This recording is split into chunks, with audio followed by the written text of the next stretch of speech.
라고 한 인터뷰에 보면은 윤석열이 박근혜 수사와 학습 효과로 서둘러서 친윤 지도부 꾸렸다 이 얘기가 나와요. 맞다고 생각해요.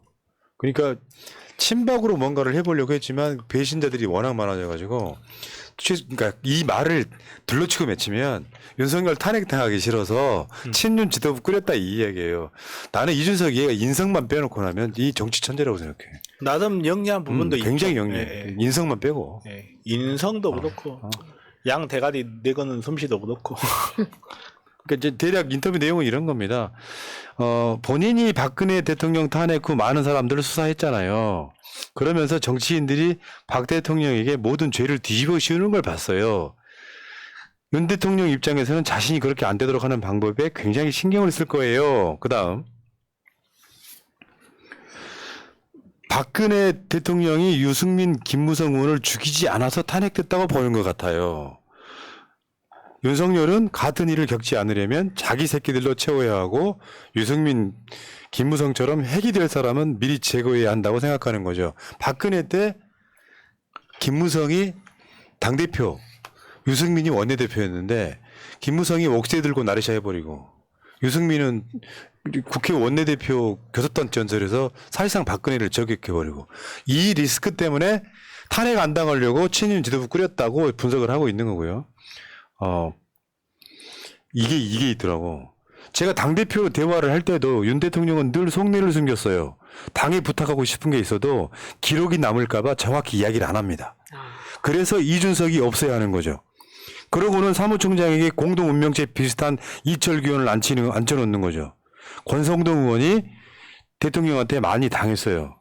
그게 뭐냐면은 그때 검수완박 할 때 권성동이가 박병석 의장의 중지안을 수용했다가 나중에 뒤집잖아요. 그것 때문에 민영배 의원이 탈당하는 사태까지 이루어졌었는데 지금 세종시나 관가에서 가장 많이 도는 이야기는 용산에서 뭘 하라고 지시하면 한 달을 묵혀나간다는 거예요. 용산의 말이 쉽게 바뀌고 뭔가 잘못되면 책임지지 않으니까요. 공무원들 일 안 한다는 거죠. 그러니까 안 하게 만드는 거예요. 예, 네. 맞아요. 그 다음 한번 볼까요? 기록이 남을까봐 정확한 이야기를 안 하는 양반이 도청에 그렇게 관대하시네. 여기에 사족이 있긴 한데 내년 총선에서 국민의힘이 몇 석 정도 가져올 것으로 예측합니까? 180석보다 더 많은 의석을 야당이 내줄 수도 있다고 봐요. 그러면서 뭐가 있냐면 2010, 2014, 2018 지선에서 3연패 하다 보니 구청장 출마할 급이 되는 사람이 없어요. 상대 후보에게 비해 스펙이 확 떨어져요.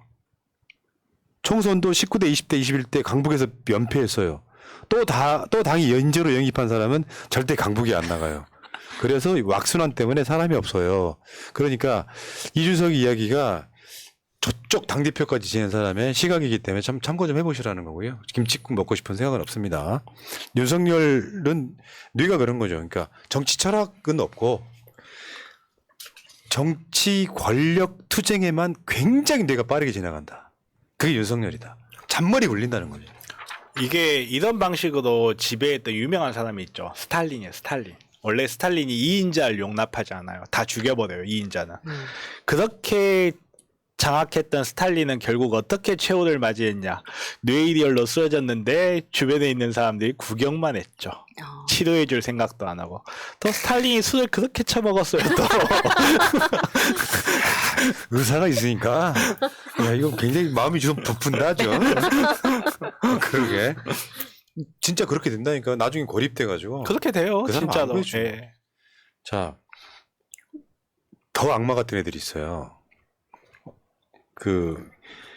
민, 당, 정 협의회라는 걸 했어. 노조 관련해갖고. 근데 기업에서 나온 사람이 우리가 인사를 할 때 노조를 배제했다고 얘기하니까 잘했다 박수를 치는 거예요. 그 유연 사안이거든요. 노조는 법으로 합법적으로 정해진 거잖아요. 근데 기업이 노조에 가입한 사람한테는 인사 불이익을 줬어. 그거를 여당이라는 사람들이 잘했다 박수를 치는 장면이. 그렇죠. 위헌이고 그거는 위헌일 뿐만 아니라 범법 행위죠. 근로기준법 위반일 것 같은데. 그런데 웃으며 박수치고 웃음꽃 핀 정부 여당. 대기업 건설사 임원이 11일 열린 민당정협의회 공개회의 석상에서 노조를 고용하지 않기로 선언하고 이행하는 협력사들이 나타나면서 공사 기간이 정상화되고 있다. 뭐 이런 이야기를 충격적이네요. 한 거고요. 사람이 죽었는데 노조 배제했다고 박수친 게 이 괴물이죠, 괴물. 그 지금 국민의힘이 저 양회동 열사 빈소에 아직도 조화를 안 보냅니다. 그건 도의적이라도 정부 여당이 좀 보내야 되는 거 아닌가요? 아니 정말로 정치라는 것 자체가 특정 집단을 배제하면 안 되는 거예요. 정치라는 것 자체가 자기랑 의견이 다르다 하더라도 근데 윤석열은 그걸 못 하고 있는 거잖아요, 지금. 이번에 잘할 거가 기대도 안 저 했죠. 건설노조가 경찰청장 사퇴를 요구하고 지금 경찰청 앞에 모인다는 거거든요. 왜 그러냐면 우리 윤희근이가 왜 나오지 하는데 이번에 돌아가신 분들 수사하는 데 있어갖고 경찰이 건설노조 소위 말하면 건폭 잡으라고 수사 잘하면 50명 특진시키겠다고 50명 특진을 내건 거야. 근데 진짜 열받는 게 이런 거예요. 대통령 지시사항이다 보니까 경찰들한테 건설 노조 폭력배 잡아들이준 게 중에 실적이 좋으면 50명 특진하겠다니까 완전히 아사리판 만들어 버린 거예요. 다 털어버리고 그렇죠. 다 압수해 버리고. 근데 한번 보세요. 노조 수사하는데 특진에 50명 걸었는데 그 윤희근이가 전세 사기 특진에 30명. 아휴. 전세 사기 범인들 잡으면 30명. 보이스피싱 특진 25명. 그럼 뭐냐? 지금 정확히 말하면 전세 사기 범이나 보이스피싱범보다 노조가 더 나쁜 놈인 거야. 그러니까 대통령 저게 민원, 대한민국이라도 국가가 그러니까 민원 먼저. 진짜 문제 진짜. 심각해요. 이런 거 보고 있으면 문제를 해결하는 방식을 보면 그 사람의 외연을 볼 수 있거든요. 예를 들어서 내 몸이 아파, 내 엄지손가락이 엄청 아파, 내 몸이야. 이거 문제 해결한다고 도끼 들고 엄지손가락 자르는 사람 있어요? 없거든요. 왜? 내 몸이니까. 마찬가지예요. 정치의 외연이라는 것도 마찬가지예요.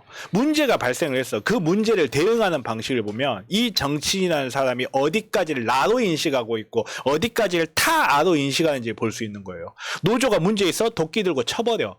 그 사람 머릿속에 정치로서 정치적 공동체 혹은 내가 지켜야 될 공동체는 딱 거기까지인 거예요. 노조가 문제를 일으키면 야 노조가 문제 일으켜. 우리 손가락 아프면 어떻게 해요? 감싸주고 싸매주고 깨끗하게 해주고 영양분 주고 그러죠. 너네가 문제를 일으키면 우리가 어떤 문제인지를 파악해서 거기에 집중하는 정치인하고 쟤네들 문제 일으키면 도끼로 쳐버려. 그러니까 이 수사를 어떻게 했냐면은 아예 폼을 만들어 갖고요. 사인만 받는 식으로 수사를 했어요. 저기 나온 게 그런 거거든요. 아예 그런 식으로. 그러니까 모든 걸 범죄화 시키는 건 쉬워. 대한민국 사회에서. 경찰이 그렇게 했다고요.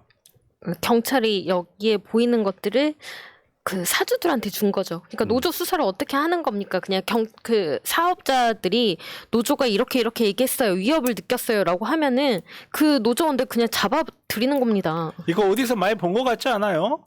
고발장? 저기 있잖아요. 고발 사주. 단체 협약의 내용이 무엇인지 어떤 교섭단체를 통해 단협이 체결됐는지 그런 거 조사 안 하고 건설사를 위협했다. 사용자는 들어주고 싶지 않았는데 들어줬다 같은 강요. 여기 이제 공갈죄 관련해 갖고 이런 거를 수사를 해가지고 막 잡아들이는 거야. 이게 대한민국 사회가 이런 사회가 돼버렸고요. 그러니까 윤희근 경찰청장 이제 물러가라고 지금 시위를 하는 거고 그 과정에서 진짜 되게 열받던 거냐면요. 양회동 열사 분신에 돌아가실 때 직접 옆에 있던 동료가 있잖아요. 직접 본 사람이 있어. 몇 명은 있을 거 아니에요. 그 사람을 그 다음날 바로 소환합니다. 건설폭력배 수사 진행하겠다고. 사람이 할 짓입니까 그게? 자기 동료가 내 앞에서 죽는 걸 보고 있는 사람한테 그 다음날 경찰서 나와. 분신 사건을 수사하는 게 아니고 하선 수사하겠다는 거예요. 아니 우리나라가 어떤 나라예요? 분신했더니 그 동료 잡아다가 네가 유서 대신 써줬지. 유서 대필 사건을 만든 그 사람 콱샹 도둑놈 새끼도 있는 나라가 우리나라예요. 그리고 이번에 저 한겨레 팩트체크인데 한번 보여드릴게요. 전임 정부가 마약 수사 위축시켰다라고 윤석열이 직접 이야기했죠. 국무회의에서 전 정권 탓을 했잖아요. 명백한 거짓말이라는 거. 자, 이게 한번 보세요. 일단 500만 원 미만의 마약 범죄는 수사권 조정 이전에도 검찰이 안 했다. 일단은. 덩어리가 큰 것만 했다. 이게 지금 그 팩트고요. 근데 한동훈은 여기에 대해서 검찰의 손을 잘랐다. 수사 못하게 했다라고 주장을 했던 거잖아요. 네. 거짓말. 머리를 잘랐겠지. 그리고 여러분 한번 보세요. 그 다음에 이제 마약 수사 관련한 인력 현황이요. 문재인 정부 2017년, 18년, 19년, 20년, 21년, 22년 이렇게 해가지고 크게 달라진 게 숫자가 없어요. 뭐가 달라진 게 있어요? 얼마나? 결국 윤석열 정권 들어서 증언한 게 11명 증언한 거예요. 마약 수사 관련해서. 그러니까 이 여기에 맥락은 수사권 조정 이전에도 검찰이 안 했고요. 흐름상 실제로 얘네들이 할 것도 별로 없을 뿐더러 이게 이때마 최근에 대한민국으로 마약이 유입되는 경우가 많아졌다는 거죠. 대부분 그럼 어디가 일을 해야 되냐면 관세청. 그렇죠. 관세청에서 일을 해가지고 잡아들인 경우가 훨씬 많은데 마치 문재인 정부가 검경 수사권 조정해가지고 마약 수사가 줄어들었다는 건 한동훈 말도 그렇고 윤석열 말도 그렇고 거짓말이라는 거예요. 그리고 마약은요. 중국하고 북한은 소지만 하고 있어도 사형이고 미국하고 유럽은 레크레이션 마약은 단속도 안 합니다.